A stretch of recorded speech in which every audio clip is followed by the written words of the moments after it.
আর চলে এসেছি বারাসাত স্টেশনে। কুকুর লাইগ্রেশন করানো হয় কোথায় এবং কিভাবে, সেটাই আজকে একটু ডিটেলসে জানতে এসেছি। তো জানোই তোমরা আমার অনেকগুলো কুকুর, তো একজনের কাছ থেকে ঠিকানা নিয়ে আমি চলে আসি বারাসাতে। সবার মুখেই শুনি বারাসাতের ননিদা নাকি খুব ভালো কুকুর লাইগ্রেশন করে, তাই দেখার জন্যই চলে আসি বারাসাতে। তো বারাসাতে মণি জুয়েলার্সের পাশে এগুলি সেগুলি খুঁজি, কিন্তু পারফেক্ট ঠিকানাতে কিছুতেই পৌঁছাতে পারছিলাম না। তারপরে একটা বাড়িকে আমরা সাজেস্ট করি, তো সেই বাড়িতে জিজ্ঞেস করা হয়, কিন্তু সেই বাড়িতে উত্তর আসে না, এখানে নয়। তো পাশেই একটা ভ্যান দাঁড়ানো থাকে, ওমিনি একটা, তো সেটা দেখে আমরা এগিয়ে আসি এবং দেখতে পাই ওপরে ডগ ক্যাচার রয়েছে এবং এটা ডগ অ্যাম্বুলেন্সের মতোই, যেটাতে কুকুর নিয়ে আসা হয়। তো এটা দেখে বুঝতে পারি যে এটাই। তো তারপরে সেই বাড়ির নিচতলা থেকে, মানে যে জায়গাটা দাঁড়িয়েছিলাম তার নিচতলা থেকে আমি ফোন করি ওনাকে। তো উনি খুব একটা বেশি যে ভালোভাবে কথা বলেন তা না, খুব খিচখিচ করছিলেন। তো তবু ভাবলাম যে একবার ভেতরে তো গিয়ে দেখি। তো ভিতরে তারপরে যাই, তো অবশেষে দেখতে পাই সেই জায়গাটা যেখানে কুকুরগুলোকে রেখেছে, এবং কুকুরগুলোর অবস্থা খুব একটা ভালো নয়, তবুও উনি শেল্টার দিয়েছেন, এর জন্য ওনাকে ধন্যবাদ। আর তারপরে ওদের মতোই একটা সোফা পড়ে রয়েছে, যে সোফাতে ওরা মজা করে বসে বা খেলে। দেখে খুব ভালো লাগলো যে বসার জন্য কিছু আছে, কিন্তু জায়গাটি ভালো কি খারাপ সেটা এখনও বুঝতে পারিনি, যার কারণে একটু বসে কথা বলতে থাকি। সেখানেই দেখা হয় এনার। তো এনার একটা পা নেই, আর তার সঙ্গে এই যে একটা বিল্লু, এটাও ওনাদের পোষা। তো এই করতে করতে সামনে পড়ে থাকা অপারেশনের জিনিসপত্রগুলো দেখলাম এবং তারপরে ডিসিশান নিলাম যে না, এখানেই আমরা লাইগ্রেশন করাবো, এবং সেই মতো অবস্থাতে আমরা বাড়ির দিকে ফেরার জন্য রওনা দিলাম। তারপর স্টেশনে আসতেই, বারাসাত স্টেশনে আসতেই এনার সঙ্গে দেখা। এনার পা নেই, কিন্তু ঝপ করে উনি উঠে পড়েছিলেন রিভলভিং সিঁড়িতে। যাই হোক, ওনাকে একটু আদর করলাম, পেট চুলকে দিলাম। আমার কুকুর ধরতে কোনো ঘেন্না লাগে না, বরং ভালোই লাগে।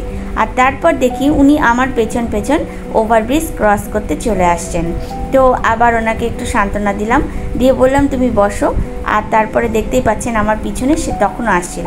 পরের দিন সকাল ওনাদের হ্যাঁ বলে আসাতেই সেই গাড়িটি পৌঁছে যায় আমার পাড়ায়, এবং এখান থেকে আমরা 8টি কুকুর ওনাদের হাতে তুলে দিই, যার মধ্যে আমার কালা ছিল, আমার আতু ছিল, এবং আমার দিদিরও কিছু কুকুর ছিল, এবং সেগুলো নিয়ে যায়। তখন মনে করি নিজেকে যে আমি মোটামুটি নিশ্চিন্ত, কিন্তু কুকুর যেভাবে দিলে কখনো নিশ্চিন্ত হওয়া যায় না, সেটা আমি বুঝতে পেরেছিলাম কুকুর দেওয়ার পরে। এই যে আমার আতু, একে যে আমি ফিরে পাবো আমি ভাবিনি। আর একজনকে কোনোভাবেই ধরা যাচ্ছিল না, কোনোভাবেই ধরা যাচ্ছিল না। তো অনেক চেষ্টার পর ওই যে ঘুরে বেড়াচ্ছে সে, তো অনেক কষ্টের পর তাকে নিয়ে আসা হয়, এই যে আমাদের কালোকে। তো এ আগেরবার 11টা বাচ্চা দিয়েছিল। তো পাড়ায় বাচ্চার অনেক বাচ্চা হওয়াতে সবাই বাচ্চা ফেলে এসেছিলো, যেখান থেকে আমাদের পুলিশ কেস করতে হয়, যেখান থেকে নানা অসুবিধার সম্মুখীন হই। তার জন্যই ভেবেছিলাম এবছর লাইগ্রেশন আমি করবই, ভাদ্র মাস আসার আগে আমি লাইগ্রেশন করবই, এবং সেই মত অনুসারে ওরা তো সব কুকুর নিয়েই চলে যায়। তারপর থেকে শুরু হয় টেনশন। তো এই যে চলে গেল, পাড়াটা শান্ত হয়ে গেল, কিন্তু আমাদের টেনশনের শেষ হলো না। তারপরে 9 দিন পরে আবার গাড়িটি ব্যাক করে আমার ছেলে মেয়েগুলোকে ফিরিয়ে আনে, এবং তাদের মধ্যে ফার্স্ট আতু, এর ক্যান্সার হয়েছিল সেটা বলেছিল, কিন্তু ক্যান্সার কিভাবে ওরা টেস্ট করেছে আমি জানি না।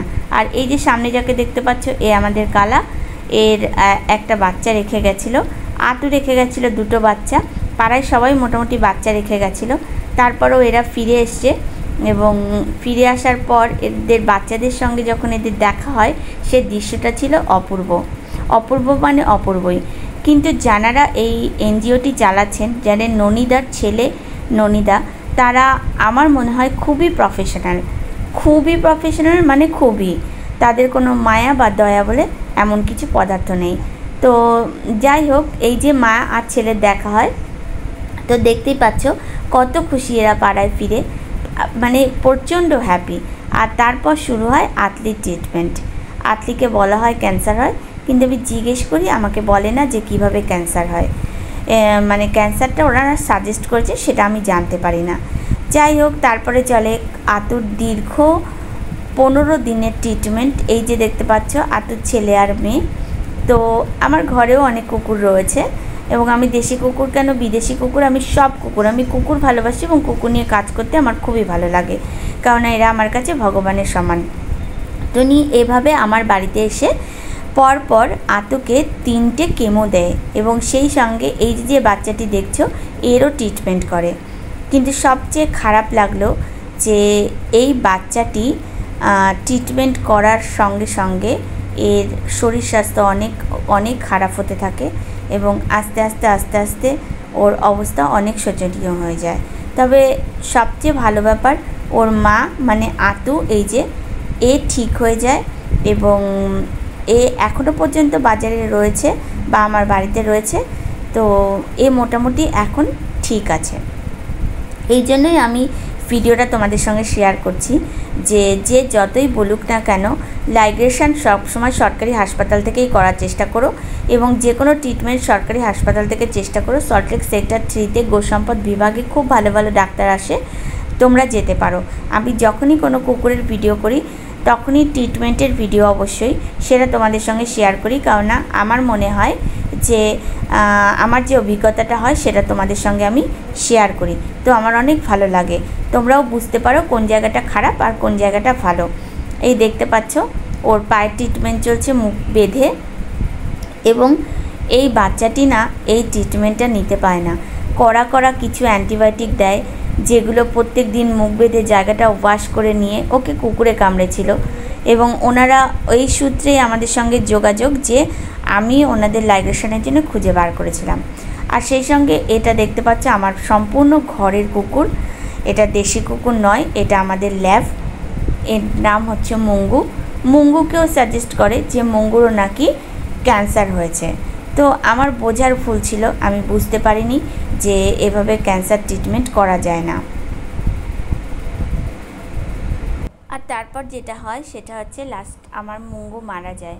তো আমার কুকুরদের মধ্যে 2জন মারা যায়, আর যারা সারভাইভ করতে পেরেছে তারা পেরেছে। তো এরপরে তোমরা কি বলবে বলো? তোমরা কি যাবে কোনো এনজিওতে? আমার মনে হয় তোমাদের এনজিওতে না যাওয়াই ভালো। তো লাস্ট আমার গানের খাতা, আমি গান করি, তো আমার গানের খাতায় লাস্ট ওর পায়ের ছাপ রেখে দিই এবং আমাদের জীবনের একটা এত বড় অভিজ্ঞতা যেটা হলো সেটা আমি তোমাদের সঙ্গে শেয়ার করলাম। তো আমার মনে হয় না এনজিওতে ট্রিটমেন্ট করাতে যাওয়াটা খুব একটা সুবিধাজনক। এর থেকে আমার মনে হয় অনেক বেটার সরকারি হাসপাতালে যে ট্রিটমেন্ট করানো।